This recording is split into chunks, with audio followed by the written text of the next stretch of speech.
বলতে চাই, বাংলাদেশের মানুষের অধিকার নিয়ে আর ছিনিমিনি খেলবার চেষ্টা করবে না। ভারত খান খান হয়ে যাবে। আমার দেশের মানুষের অধিকার ছিনতাই যদি করতে চাও, তোমার দেশের অখণ্ডতা তুমি রক্ষা করতে পারবে না।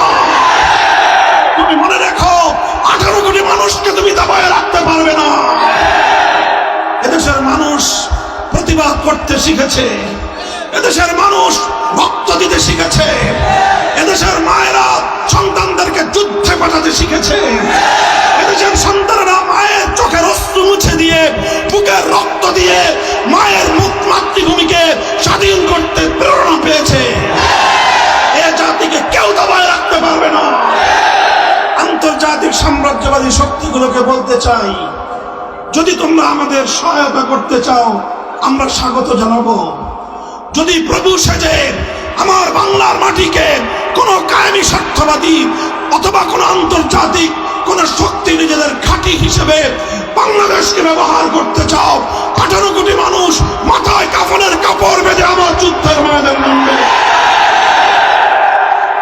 সংগ্রামী সাথী ও বন্ধুগণ, আমি আপনাদেরকে আহ্বান জানাই, ইনশাআল্লাহ আমাদের যেই সংগ্রাম শুরু হয়েছে, এই সংগ্রাম একটি পূর্ণাঙ্গ বৈষম্যহীন সমাজ গঠনের সংগ্রাম। এই সংগ্রাম ন্যায় এবং ইনসাফ ভিত্তিক সমাজ গঠনের সংগ্রাম। রাষ্ট্রীয় সকল প্রতিষ্ঠানগুলোকে ধ্বংস করে দিয়েছিল। বিচার ব্যবস্থার কথা কি বলবো? নিম্ন আদালত, উচ্চ আদালত, সর্বোচ্চ আদালতের প্রধান বিচারপতি আওয়ামী লীগের দলীয় মুখপাত্রে পরিণত হয়েছিল। পৃথিবীর ইতিহাসে এমন কুলাঙ্গার বিচারপতি পৃথিবীর ইতিহাস দেখে না। এই সকল কুলাঙ্গার বিচারপতিদের মাধ্যমে বাংলাদেশ থেকে তত্ত্বাবধায়ক সরকার ব্যবস্থাকে সে বিদূরিত করে দিয়ে, তত্ত্বাবধায়ক সরকার ব্যবস্থাকে বিলোপ করে দিয়ে নিজস্ব একতরফা নির্বাচনের মাধ্যমে 15 বছর পর্যন্ত মানুষের ভোটাধিকার হরণ করেছিল। আর মেগা প্রজেক্টের নামে হাজার হাজার লক্ষ লক্ষ কোটি টাকা পাচার করে বাংলাদেশের মানুষের ভাতের অধিকার ছিনতাই করেছিল। এরপর রাতের আধারে যখন তখন যাকে তাকে তুলে নিয়ে গুম করে লাশ পর্যন্ত মায়ের করে ফেরত দেয় না। বৃহত্তর সিলেটের ইলিয়াস আলীর সন্তান এখনো কাঁদে। আজও পর্যন্ত ইলিয়াস আলীর পরিবার জানে না তার ভাগ্যে কি ঘটেছে। এই বাংলাদেশ যেটা ছিল সোনার বাংলাদেশ, সেই সোনার বাংলাদেশকে বানিয়েছিল সে খুনের বাংলাদেশ। শাইখুল হাদিস আল্লামা আজিজুল হক বলতেন, আজ বাংলাদেশের যে অবস্থা, এখানে নুনের চেয়ে খুনের দাম কম। আমরা আবার সেই বাংলাদেশ ফিরিয়ে আনতে চাই, যেই বাংলাদেশের জন্য রক্ত দিয়েছিলেন শাহজালাল মুজাররদ ইয়ামানী, যে বাংলাদেশের জন্য সংগ্রাম করেছিলেন শাহজালাল, যে বাংলাদেশের জন্য রক্ত দিয়েছিলেন হাজী শরীয়তুল্লাহ, যে বাংলাদেশের জন্য রক্ত দিয়েছিলেন বীর শহীদানেরা, সেই বাংলাদেশ আমরা গড়ে তুলবো ইনশাআল্লাহ। বৈষম্য বিরোধী ছাত্র জনতা মাঠ ছেড়ে দেয়নি। আগামীকাল শহীদ মার্চের ঘোষণা দিয়েছে। আমি বাংলাদেশ খেলাফত মজলিসের পক্ষ থেকে ছাত্র জনতা এই শহীদ মার্চের কর্মসূচির সাথে সংহতি প্রকাশ করছি। ইনশাআল্লাহ যতদিন পর্যন্ত ফ্যাসিবাদের সকল শক্তি বাংলাদেশ থেকে পরিপূর্ণ মূলোৎপাটন না হবে, ততদিন পর্যন্ত আমাদেরকে রাজপথে অবস্থান ধরে রাখতে হবে। আমরা চাই বাংলাদেশ সকল মানুষের অধিকার প্রতিষ্ঠিত হবে। হিন্দু, বৌদ্ধ, খ্রিস্টান, সকল সংখ্যালঘু এবং ধর্মপ্রাণ বাংলাদেশের মুসলমানরা যার যার ধর্মীয় স্বাধীনতা নিয়ে এদেশের সম্প্রীতি সৌহার্দ্যপূর্ণ পরিবেশে বাংলাদেশ তার লক্ষ্য পানে এগিয়ে চলবে। অন্তর্বর্তীকালীন সরকারের প্রতি আহ্বান, 2009 সাল, 13 সাল, 14, 15, 16, 2021, 2024 সালে যত মানুষকে হত্যা করা হয়েছে, যতগুলো গণহত্যা পরিচালিত হয়েছে, প্রতিটি হত্যাকাণ্ডের সুষ্ঠু বিচার নিশ্চিত করতে হবে। বাংলাদেশের সাথে ভারতের বন্দি বিনিময় চুক্তি রয়েছে।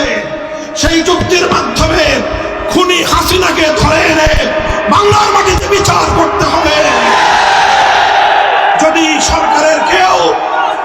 সরকারের কেউ কোন মহল খুনি হাসিনার বিচারকে বাধাগ্রস্ত করবার চেষ্টা করে, তার বিরুদ্ধে বাংলাদেশের মানুষ গর্জে উঠবে।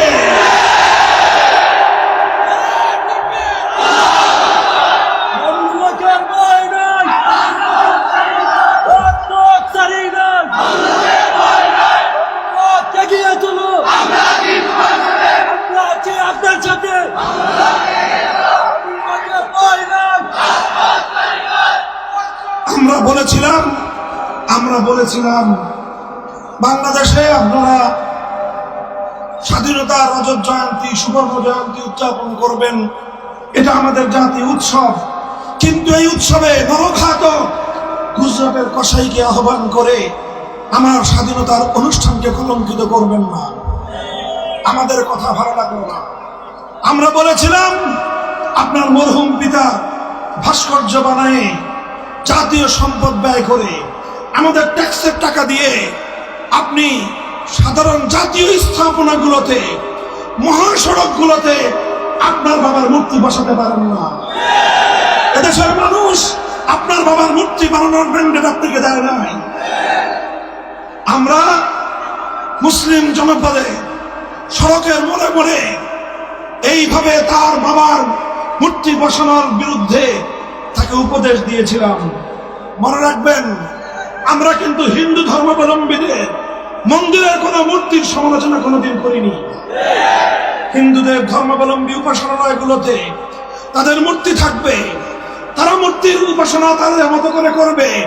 কেউ যদি সেখানে ব্যাঘাত ঘটাতে চায়, আমরা জীবন দিয়ে তার পাহারাদারি করব।